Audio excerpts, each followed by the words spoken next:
Welcome back to Gonna Geek Gear. I'm SP from Better Podcasting and GonnaGeek.com. A few weeks ago, I filmed an unboxing of these AKG K240 headphones. And I had purchased them on sale for $53. And I promised that I would use them for a couple of weeks and then review them. This is that review. And I was excited to have the opportunity to review them because several podcasters that I've known throughout the years have used them, and boy, do they look pretty snazzy. Definitely love the gold and the black. I've used them for at least 9 podcasts over the course of a couple of weeks, some podcasts and video editing time, and then miscellaneous internet calls, and I definitely think I've got a good feel for the headphones now.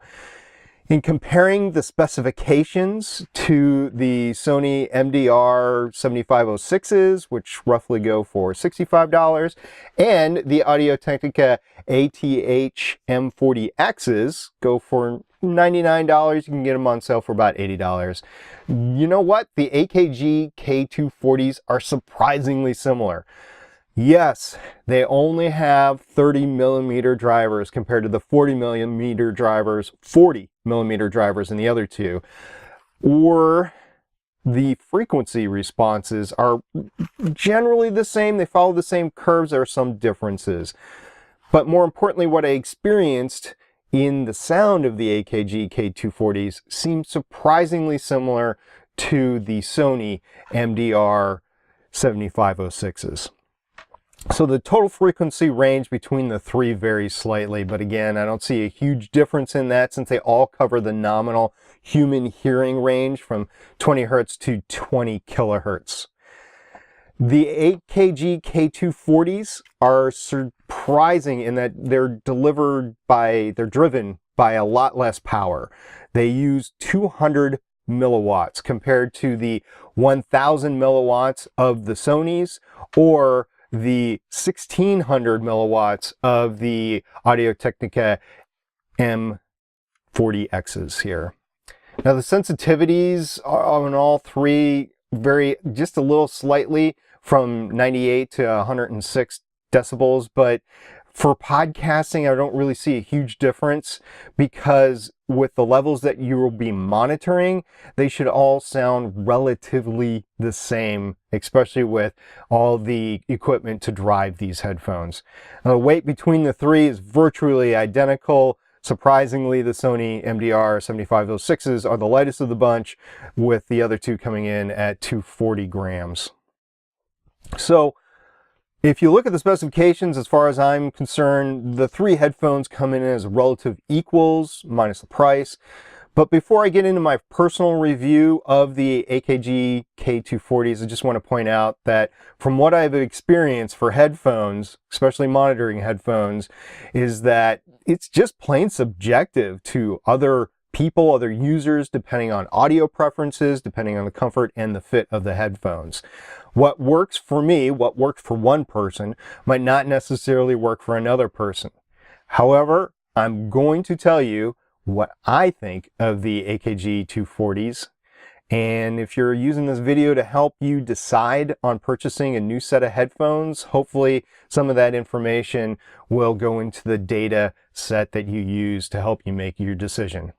Okay, as far as the actual sound, which I said before sounds okay, which is saying something because you're going up against the Sony MDR-7506, which is the industry standard, as well as the Technica ATH-m40x, which are pretty good monitoring headphones as well.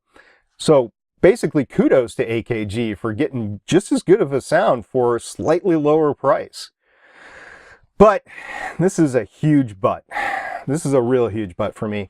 They're semi-open monitoring headphones, which means the ear cups are partially open to the environment around that. So the first podcast that I used these on, I swore something was wrong. I'm like, I can hear the entire room. There's got to be a microphone open in here, or these are just not working, or maybe they're catching some sound. Oh yeah, they are catching some sound from the environment because they're semi-open. So I had to get used to that. because I was used to the sound isolation of studio monitoring headphones. These are not noise isolating from the environment around. And this led to another issue. In Better Podcasting number 106, you will hear, if you're watching or listening to that podcast regularly, my audio is slightly different. Now, why is that? For some reason, I had hit the process bypass button on my DBX286S. Thus, there was no processing going out to my co-host or the recording.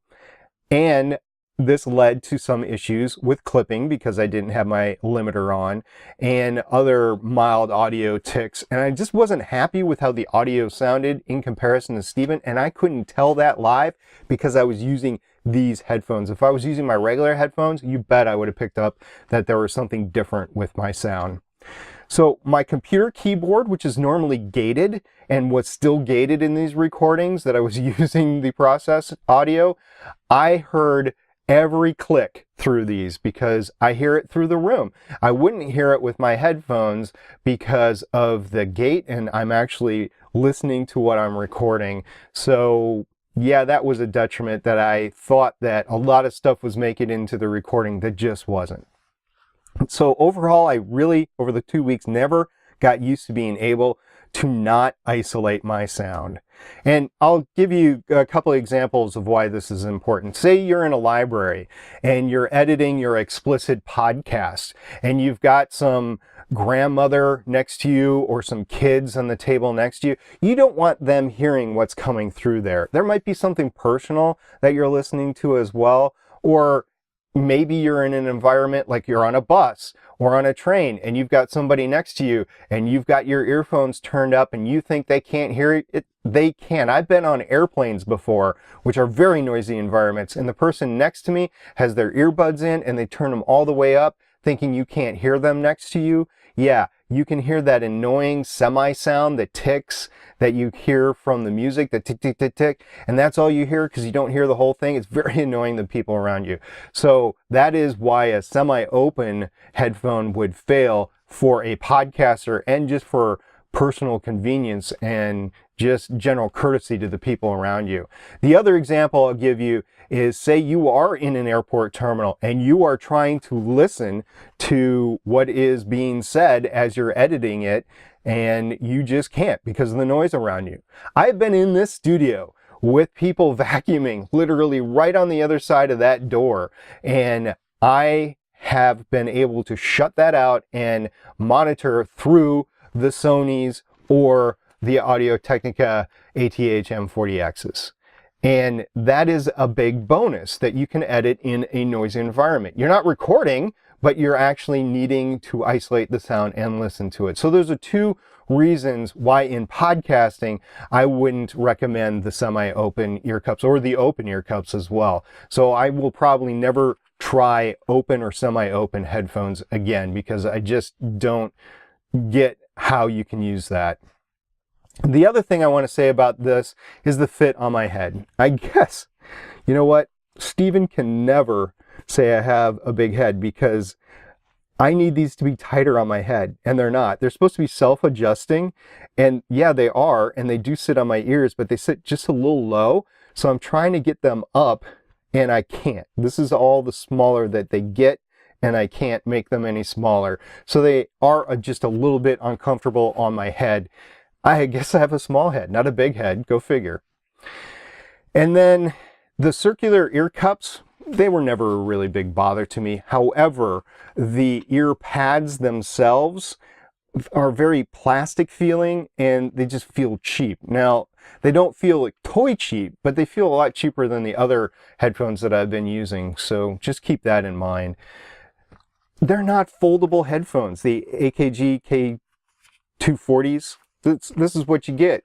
So if you were to slip these in your backpack to go on a trip, they would take up a lot of room and they don't condense at all. So I guess they're just not meant to be used out in the open. I do like the fact that it has a detachable cord, and I love that XLR cord connector that I wish a lot more headphones would actually use, that mini XLR jack as connectors so you could use whatever cord is possible. but they all go with their proprietary system, so you have to get the cords from them, I suppose. But the cord that you get is straight, and I prefer a coiled cord just because it just does not get underfoot as much as a straight cord. And finally, they just seemed, since they're semi-open, they wouldn't get as hot over my ears as other headphones do. Well, guess what? After an hour of podcasting, they just got as hot as the other ones. So overall, the AKG K240s look great, and it was a great deal at $53. However, after 2 weeks of using them, I wouldn't recommend them to any podcaster. The semi-open ear cups and the noise limiting isolation and the fit around my head are just deal breakers for me. If you were in a good market, if you were in a market for a good pair of podcast monitoring headphones in the sub $100 range, I would definitely recommend the Sony MDR-7506s and the Technica ATH-m40xs. I would probably go personally for the M40Xs over the Sonys, but they're both great headphones, and it is very subjective on what you like to actually listen to. So if you have any questions regarding the AKG K240 headphones, feel free to leave a comment down below and I'll answer them as quickly as I can. You can also check out all of the other geek content we have available at GonnaGeek.com. If you like videos like this, subscribe to the Gonna Geek Gear channel down below. And with that, I will see you next time. Thanks for coming. Bye.